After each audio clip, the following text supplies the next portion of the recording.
Fix my wife's left boob. That was an interesting one. Judgment-free zone. Enough foreplay.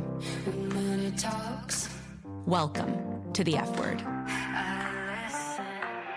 Hey guys, welcome back to the F Word, where I talk about finance in a way that actually makes sense for 30-somethings.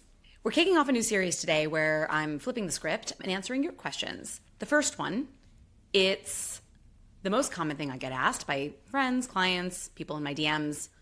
What actually is a financial plan? What's the point? What does it include? And why are you obsessed with it? So today, I'm walking you through it. I'm going to cover what a real financial plan includes, why it's more than just budgeting and investing, and how it's different from the advice you scroll past on Instagram or TikTok. A good financial plan eliminates the feeling that you're winging it.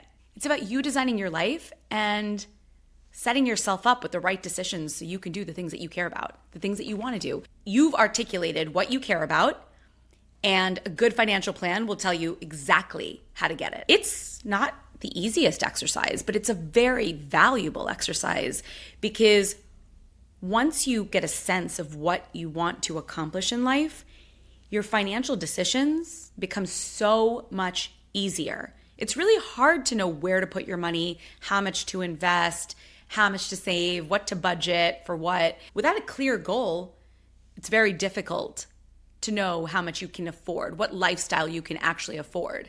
But once you've painted a little bit of a picture of, okay, these are the things I care about, it's really easy to reverse engineer how much you should be saving and investing for them.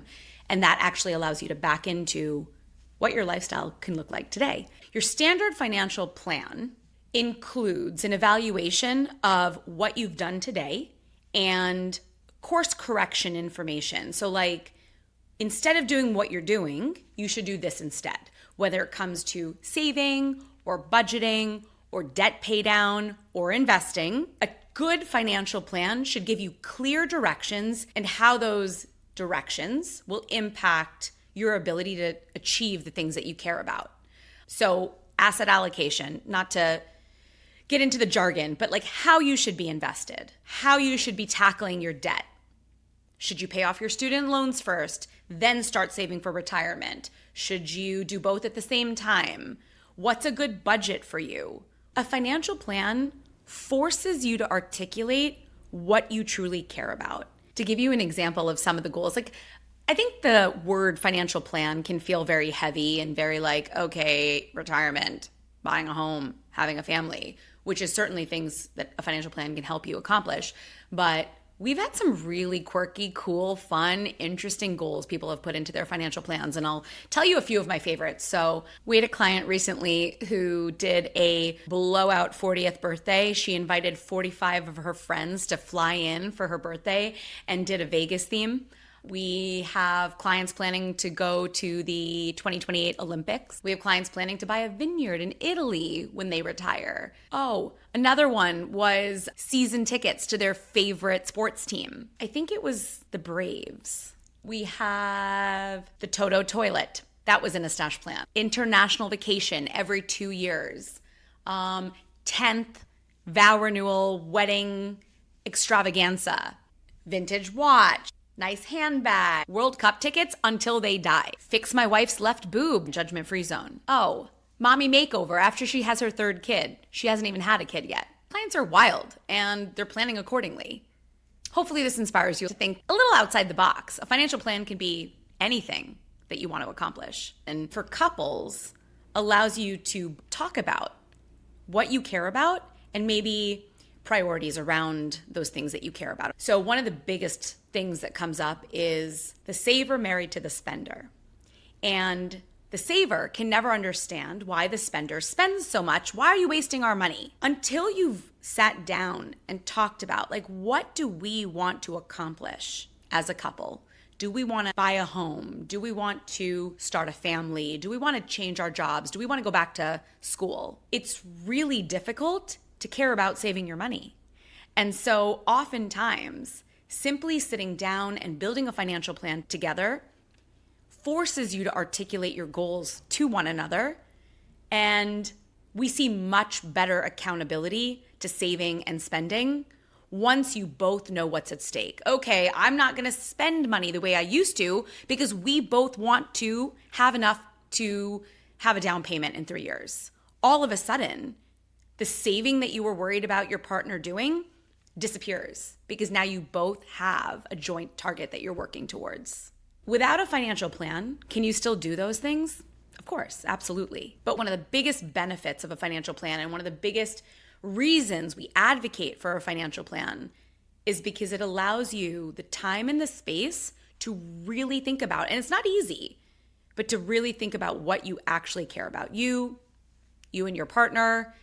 But just spending time thinking about it will allow you to create a much more efficient, effective set of directions for yourself and a lot more clarity around how your day-to-day spending is impacting your ability to get on track for your goals. Sometimes people will say, I can't even dream. There's no money left over.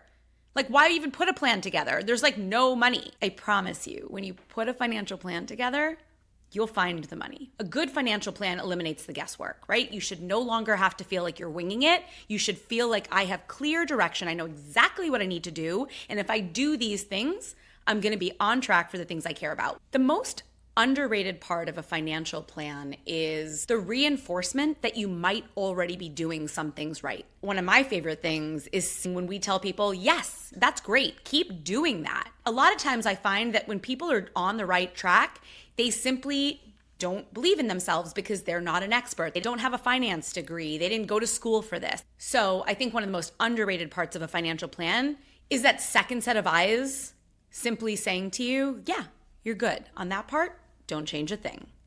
So who typically has access to a financial plan? Historically, it's been rich people. And typically, financial planning has been an exercise that one goes through when they're older, when they're later in life, right? Like you're pre-retiree, usually you're freaking out, you're not sure you're prepared, and so you get a financial plan that says, okay, here's how long your money's gonna last you. That's one of the most common use cases for a financial plan. When you get a financial plan earlier on in life, it's a much more enlightening experience. Like when you're older and you kind of know how much money you've saved up, it's not rocket science to figure out how long that money is going to last you, right? But when you're young and you have years in front of you to earn and your income potential is actually going up, building a financial plan can be one of the most empowering experiences of your life because without doing that simple math, it's hard to know what your potential looks like.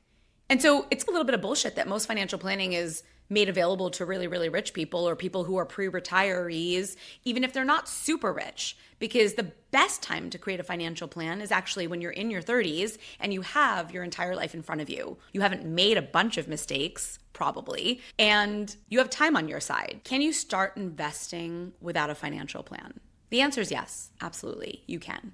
Should you is another question. So it's the 21st century. There are amazing tools out there that let you invest for as little as $5.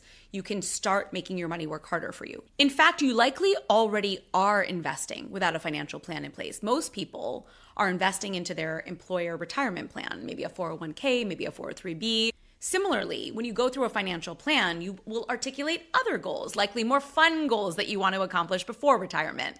So maybe you want to buy a house or travel more or buy a really fancy sports car like I did. All kinds of things that you want to accomplish between now and retirement. So again, you can invest and you likely are investing without a financial plan.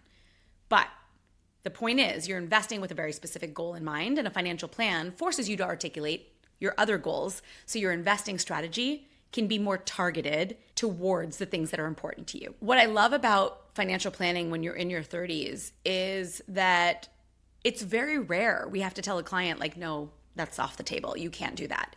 Almost always, even if they're not in a great financial spot and probably sitting under a mountain of student debt, they have so much time on their side and they're putting a plan together and articulating their priorities. It's almost never that we have to say no. We're always telling people like, oh my God, that's awesome. You should totally do that. That's amazing. Here's how we're going to do it. It's about finding ways to do the things that help you live the life that you want to live.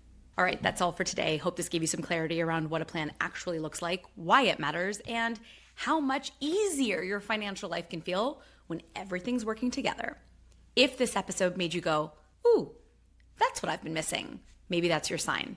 You don't need to be guessing. You just need a plan that fits your goals, your income, your real life. If you can think of someone this episode would help, please send it to them. We are trying to grow our audience and we'll take all the help we can get. Please send it to a friend who's earning good money but still feels low-key behind. And as always, if there's a question you want me to tackle in a future episode, you know where to find me. See you next time.